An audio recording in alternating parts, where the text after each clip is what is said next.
Kuhlangene izingqungqulo emculweni welengabade. Lena indlela yokuheha intsha kulomculo wesicathamiya. We have invited some great producers and DJs to be part of this journey. We are working on something with Umaphorisa on the single that we have dropped today.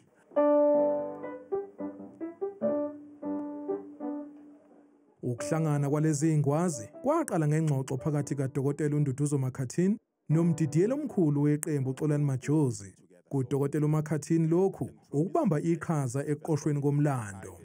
Ukubizwa kulomsebenzi kungenza ke ngibe nethuba nami ukuthi ke ngixoxisane nalomlando.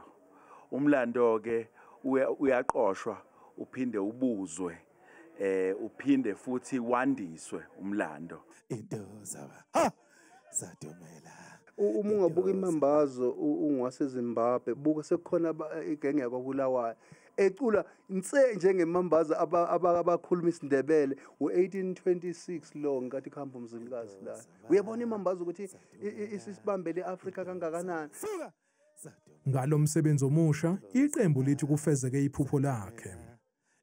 Ziningi kuyasijabulisa kakhulu ukuthi sisebenze nabantu basekhaya. Sipromote ngoba isaqhuba iphupho likababa lokupromota umculo wesintu wase South Africa.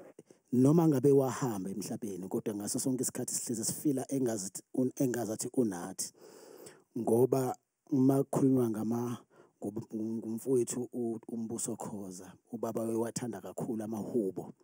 Leli culo lethuliwe nelihloko esithi You Make Me Happy lisecwecweni elisha elibizwa ngokuthi One Voice One World elizophuma ngasekupheleni kaMfumfu.